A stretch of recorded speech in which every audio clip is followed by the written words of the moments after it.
La caméra lobby, dans l'ingé 11, audience publique, caméra l'ingé au koufa mon côté, caméra l'ingé mbongo mon côté, ce qui va salir audience publique, ma caméra belé kobi.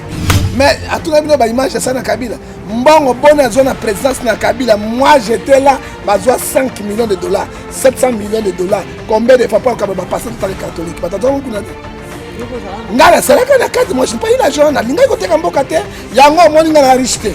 Ce qui n'a rien que moi, les l'homme maintenant banda comment capable. Nani Kabila, hein? Quand vous connaissez éveil patriotique, tabac, bandi éveil patriotique, c'est pas beaucoup. Tant que vous luttez na Kabila na pouvoir, vous connaissez ça quoi? Tant que vous connaissez, vous piquez la Kabila maboko. Arrêtez qui m'a beaucoup. Même arrêtez qui m'a beaucoup. On peut ça Renaissance, on peut ça fondateur Renaissance, ce n'est pas Kabila. Copier ndako ya mwanaseni. Est-ce que pina bateau baza normal? On copier ndako ya mwanaseni.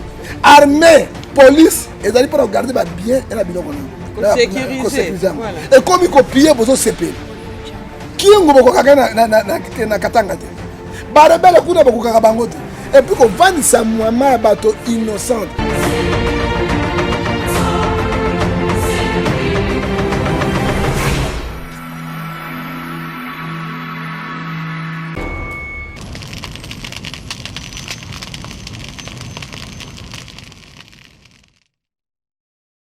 Balandia tout vendre la mboka, abonné tout ya Vérité Universelle TV, bambo tebele, ici kaizwa bino, kimia engela na mabota na bino.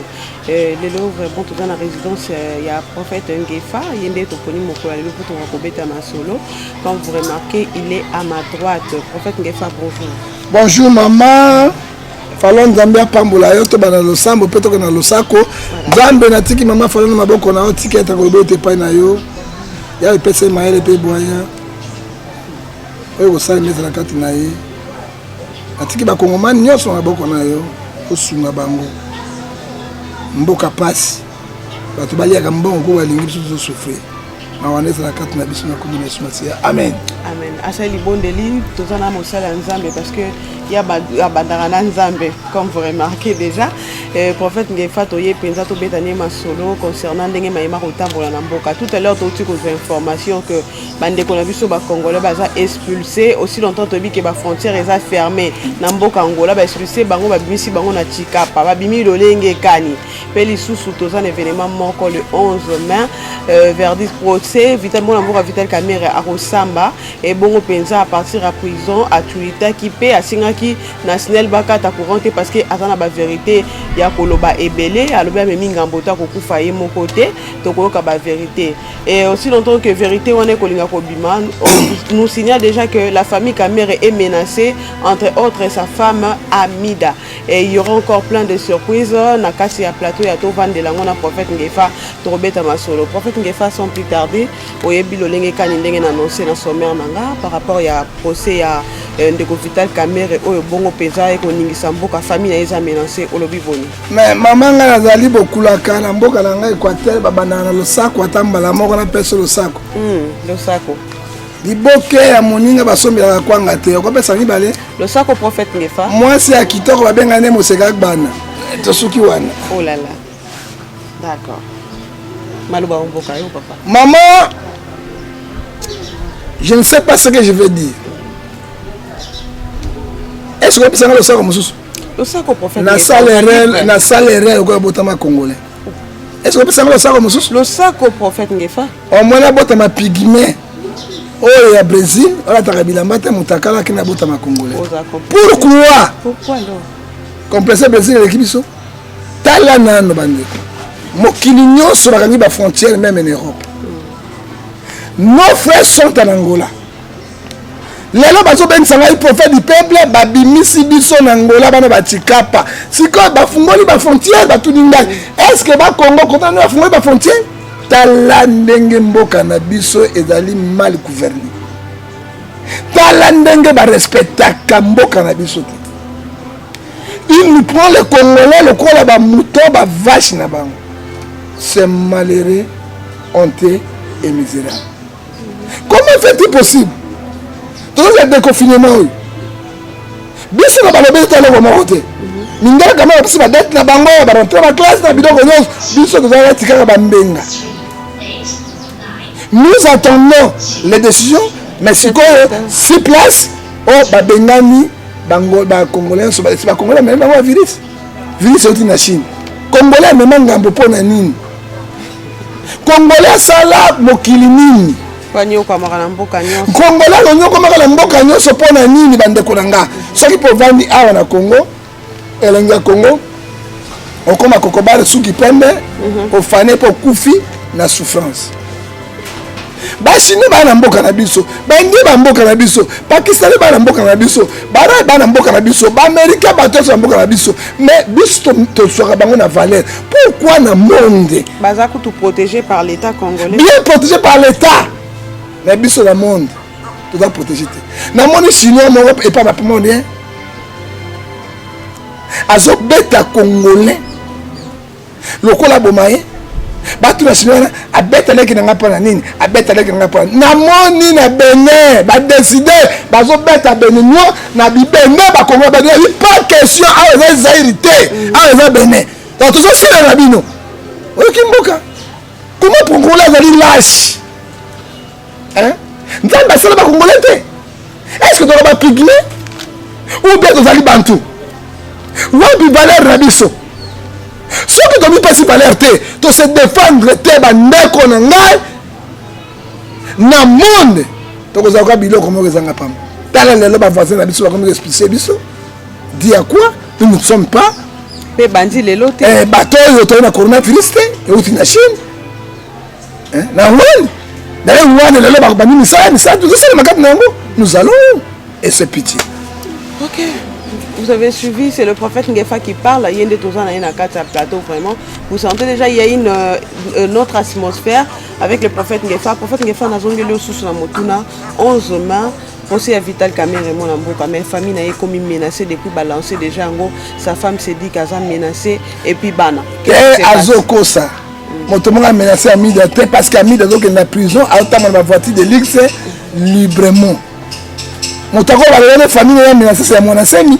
Ou bien moi c'est oui bah t'as beau dire comme famille de bâti coco sabat hein ce sont les gens qui ont la pierre république la pierre sur les Congolais biso de la nyamana bango na bana bango nzambe azali oyebi Ecclésiaste 12:15 c'est dans le Bible Dieu amènera toutes choses au jugement ata bon juger bango malamu wate na pas ya nzambe Dieu peut nous juger les là coronavirus hein et quand c'est bato banda quoi hein les là coronavirus c'est kabeli bana na papa na bango. Le coronavirus va taper sur mon tête. Le coronavirus biso ba sa lengi biso da tout ça. Ino mo pe bote ati bo fa banda ku beglise. Le coronavirus c'est quand même église. Hein? On a moi phénomène mo ki nzambe. Oyo ko ya libosima e ko leka wana ndeko nanga. On est blague pas avec tu. OK? Jugement nzambe zali.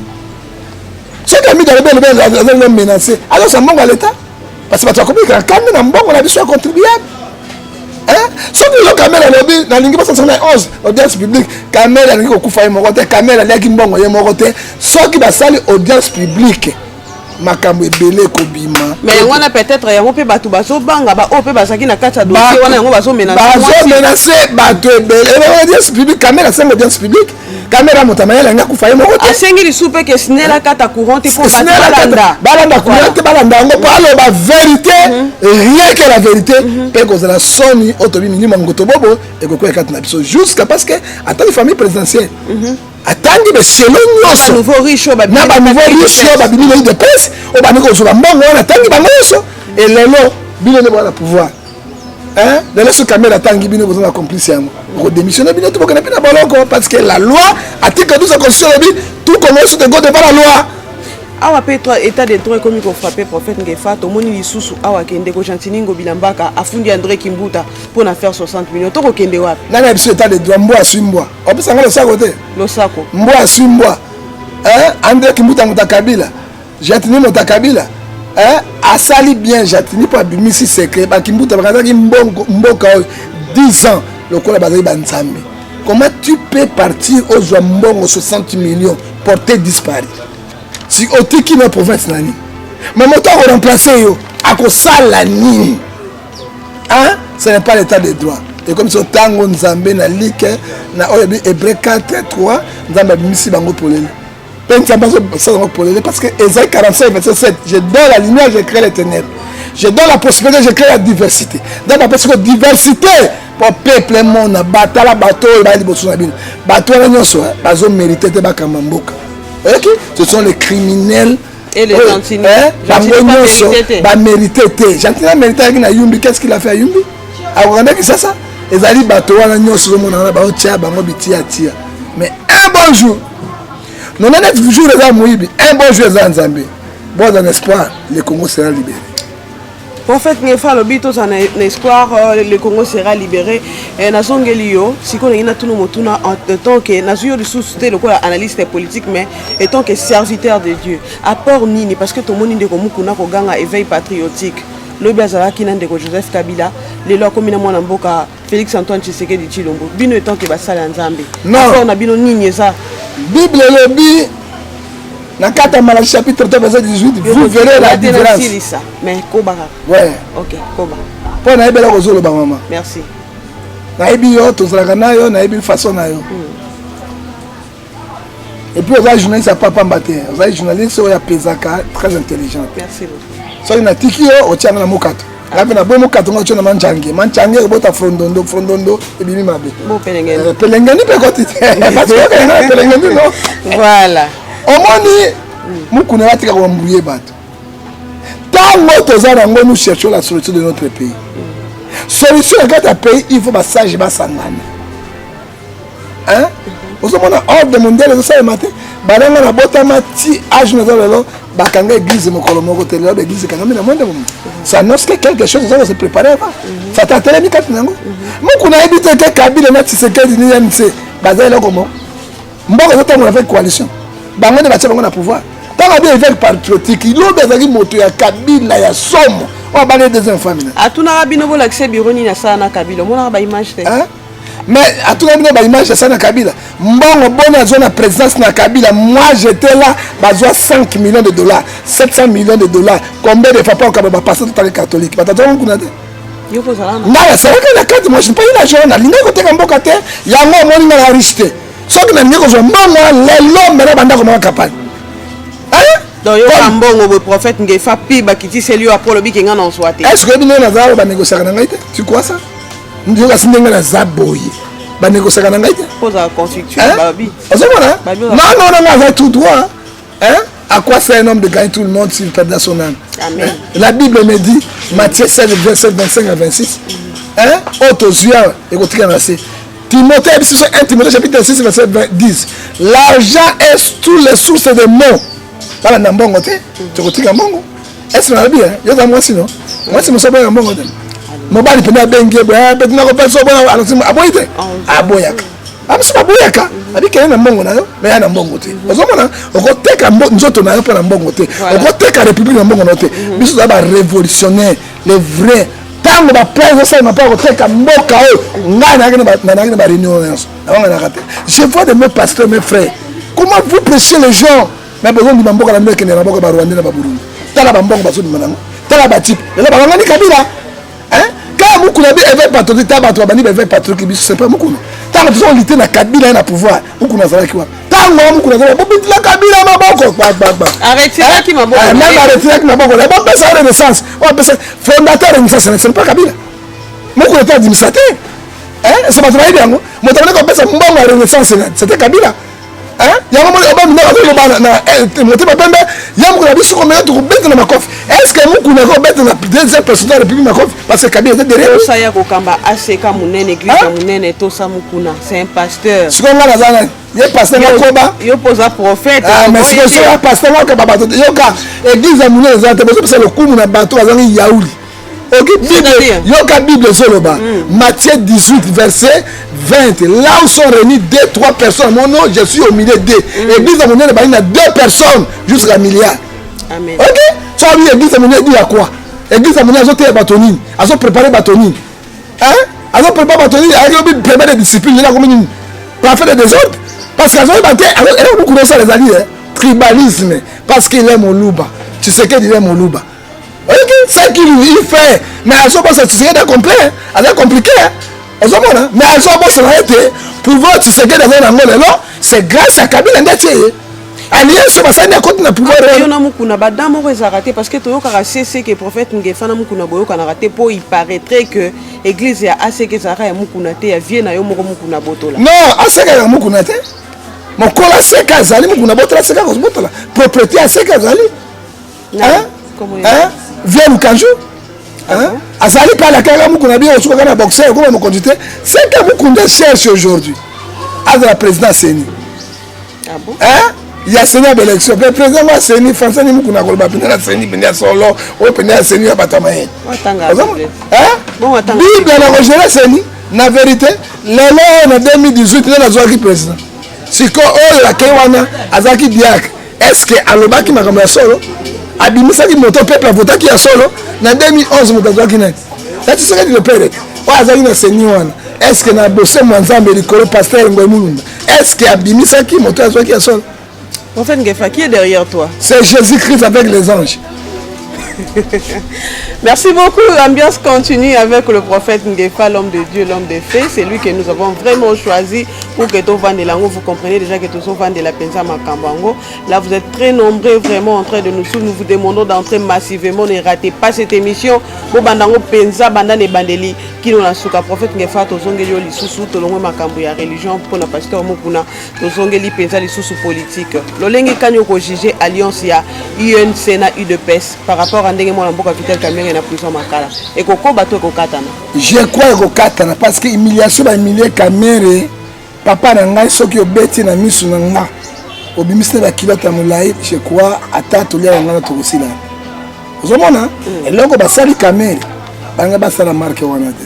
Ozomona ezali humiliation et je ne suis pas sûr Kamerhe bakanga ete alliance ne continue parce que makambo belé azo modeste public akobimisa makambo belé. Hein? Moi j'ai suivi député moko ya INC. Abimina ka Kamerhe avec mbongo moko. Ya moko bazoboma ba procédure musu mbongo ba monter à 1 million, il y a quelqu'un pour avocat parce que ba yebi Kamerhe yebi mingi akoloba ebele. J'ai suivi député na Kamerhe na mbongo moko. Hein? Adi ak nan. Aba ila Chine qui est la Chine de la République ba yebi. Yani ba lobby Kamerhe bon ça de la vérité. Est-ce que le président Oazana Sikoy Azouaki Azouaki n'a négocié le pouvoir c'était Kamerhe. Vérité bimi. Bon, il y a un peu de parce que la Kamerhe, Kalamo va quitter pour elle. Le peuple a fait Baki Makambo. Tu as dit moto Azouaki, président, c'était Fayoulou. C'était Fayoulou le président. On va tout voter. On a voté Fayoulou, on a voté Mokia. Nga votaka mokia mais pas trop votaki Fayoulou mais non la vérité disait nga nzambe la banga nzambe bible yango na votaki mokia mais moi si nga bana bana ba votaki Fayoulou vérité ezali tango bani ko bimisa vérité on peut s'engager le sako maman le sako moi sumwa parce que la vérité bani ko bimba ngai te ezali ba oh là là là là aïe. Nous continuons encore, le prophète Ngefa et Tolongwe sous son état pour Anna, UNC, UDPS, lobby bien que Bakoy pour continuer, t'es vu que Makambo Leki et Tonto Yebali Susu, Nakata UDPS, Banda Bazu pouvoir.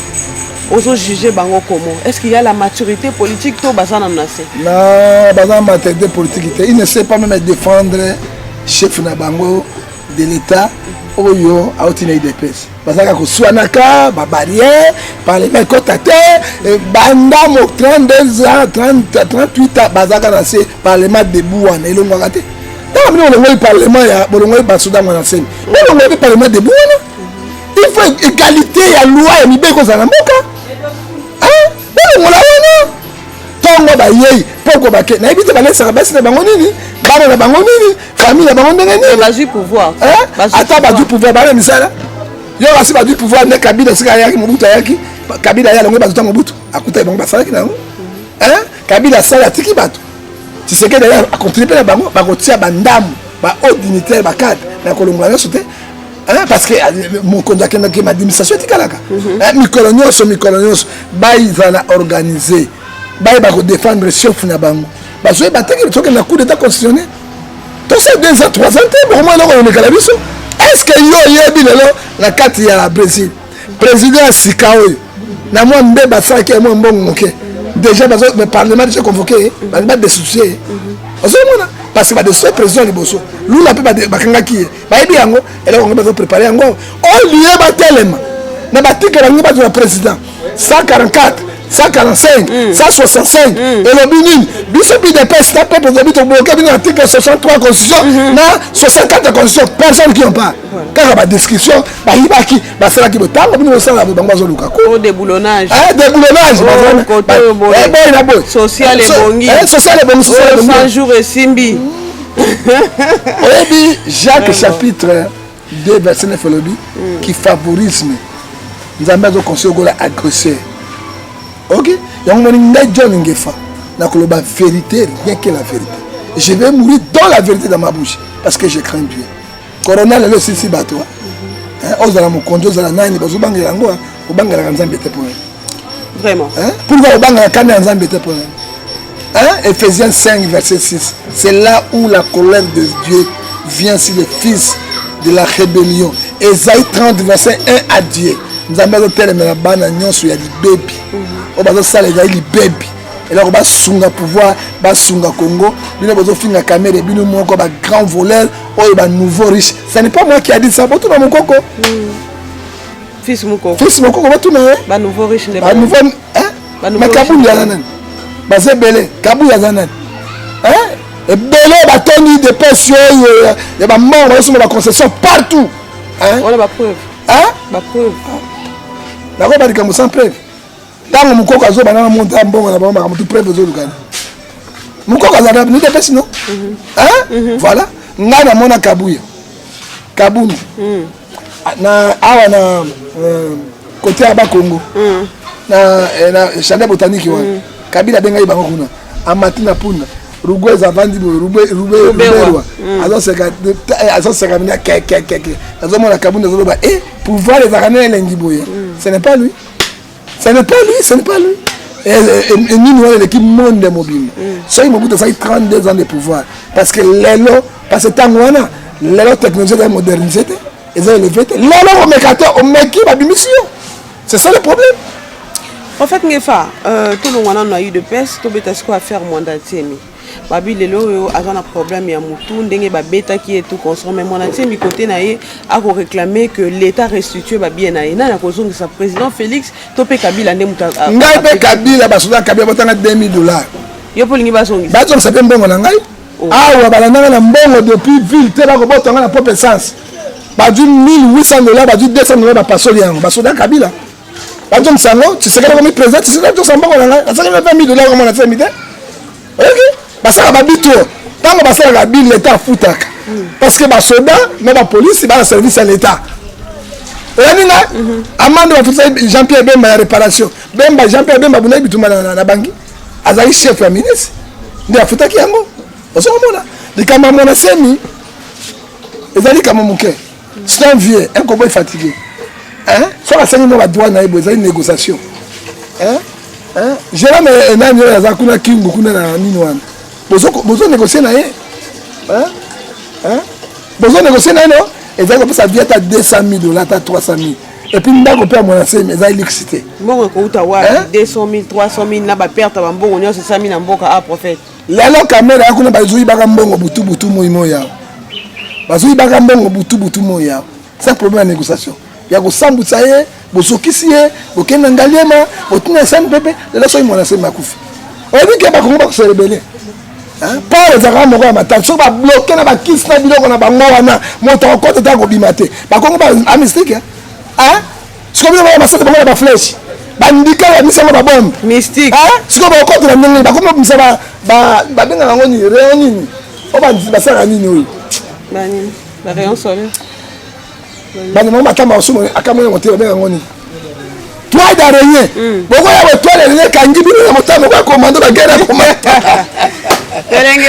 pelengendo kopi ya suka oyebi eloko nyonso ifo négociation et puis deux kopie ndako ya mwanaseni est-ce que pina bato baza normal okopie ndako ya mwanaseni armée police ezali pour regarder ba bien et na biloko na sécuriser voilà et comme kopie bozo sepel kingo boko kaka na katanga te barebele kuna bakokaka bango te et puis kovandisa mwama ya bato innocente tala bakanga Che Guevara grand rebelle batika mwasi na bana libre balelo bakanga Pablo Escobar le plus grand drogueur du monde baboma Pablo mama na bana babima na lelo bazali fiti ozomona oyo bino mosalaka na mosala kaza kana aw barefule siko la congolais kuna na Angola on va moto moko funa mono on n'a pas l'armée toi là batuté pourquoi ko saboter maman na ba élysée ko ko tuna ka mitino ko ba juge olongole kitambala ko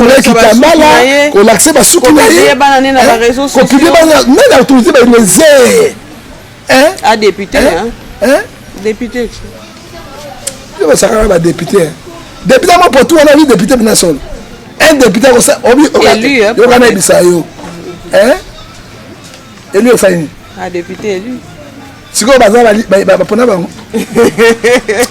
o sabi sanga élu na bangi élu nan un député ali homme d'état avec un honorable batu ya valeur OK avec son abiblo ka papa mbaté un député brazzavillois gabonais sud-africain c'est un grand monsieur et ça lui a bisoté on peut ça que ça dans le bal na terre ya même sous la tête azali ya maman na pena akopesa ko ba ni tête et puis ko vani sa maman na mabelezo tout na ye ya ko moi c'est des raisins comment va négocier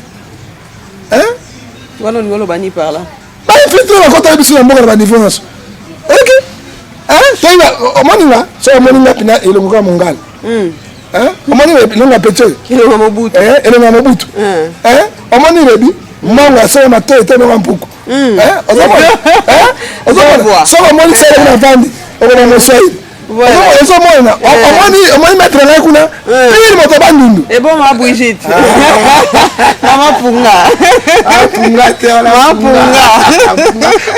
punga ka mokango no sala ngonga ozomona so omoni ba les bossa non elezeli oyo ba mama ako osala mama bote boko saboter te sikoyo bino bobaka amiga oyebi bamilio bele obali na ye mais mama ya bato innocente bozo saboter boye yango omoni tous les mamans ya monde basepeli te batelemeli kamwana et nous condamnons avec fermeté même maman Grâce Monde atelemaki yango mama bimisaka bamama yo mpo ozali mwasi alobelaki yango officiellement c'est impossible bakoki kohumilier bamama boye te parce que bamama apesaka biso même mama Grâce Monde oyo azali mama moko oyo tobengi mama Grâce Mbonge Imeke mama okoa molinga mama Satou Maria motema malamu adjointe mama Satou Maria oyo abotisaka bato ofele même gouvernement c'est erronté tolobi boye batele mama dame de fer partout azali et puis nakopesa biloko na ye mpona okosakati nango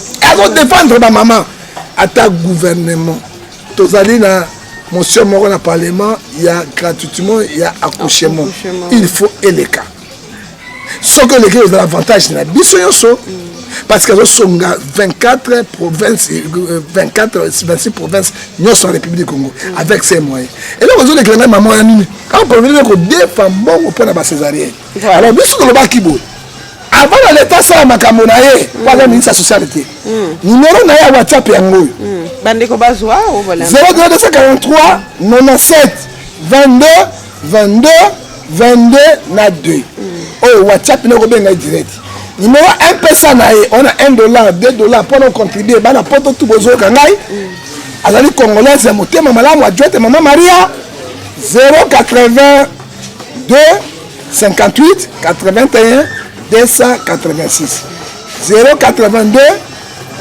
58 81 286 tia contribution na yo na mpesa ya mama Grâce Monde parce que toyebi te toza ko je charge biso moko parce que azosunga mama personne bimisa mona kati ya pasi na République démocratique du Congo obima. OK, merci beaucoup. Notre plaisir vraiment a été réel. Ya kokutana bino pe kobeta lisusu masolo mokola lelo na kati émission na bino to vandela yango pa yewa pito poyena ki bino prophète Ngefa boyoki ndenga lobi penza pesi ba précision concernant mituna na biso na bandi ete boza vraiment satisfait na banda ko bisika bozali na ba biro pe bisika nyonso. Docteur Oli tuna ga ete docteur Oli Oli nombe bakanga ye kuna oui to komi ko chiter mais lobela docteur Oli to sali na président bien que bandima pe yo te auti okota ba dossier ba to belé a ba te likambo te monika que ba remercier pour la prophète nazo salela nzambe naza un pasteur je suis un prophète ata ba remercier ngai te likambo te mais nzambe akufuta ngai olingo kota su ya olilu oui na sa koti nango merci docteur Olilunga ex ministre ya santé yenda sisaki ebola ce n'était pas mon yembe lelo na mboka na biso choléra ebimi lelo oyo covid-19 ebimi lelo oyo oyo babenga yango rejoindre ebimi lisusu lelo oyo mpe choléra ebimi na ebola c'est le seul mutu oza spécialisé na matière oyo akosala quelque chose c'est lui nous demandons au président article 87 ya constitution apsala ye mesure de grâce et puis akase poursuite judiciaire na ye pour acontinuer kobunda na makambo ezoleka mpo abikisa bakongole baza na pasi président azwa mawa atala dossier oyo parce que le Congo est en danger. Merci beaucoup, c'est la voix du prophète Ngefa. Na micro ya Falon Tetila, Bolandi bien denga lobby par rapport à dossier ya ex-ministre de la Santé, M. Oli Ilunga. En tout cas, nous demandons une mesure de grâce. Il n'est pas chef de l'État pour que Akoka Bongo Penza Kozongela Moussala Naye, enfin que population est à la sauver. Ceux qui vont se faire une émission Mukola Lelo, pour payer sa merci na osé derrière la caméra. Merci à l'ingénieur Papi Lokongo. Merci à mon manager. Il s'appelle John Simao. C'est là où il est depuis longtemps. Merci à maman pasteur. Elle est déjà Kinshasa et séjourne ici jusqu'à ce qu'elle va confirmer ici la bonne azon en Mboka na France. Elle s'appelle maman Gabrielle Vangou. Merci à maman Brigitte.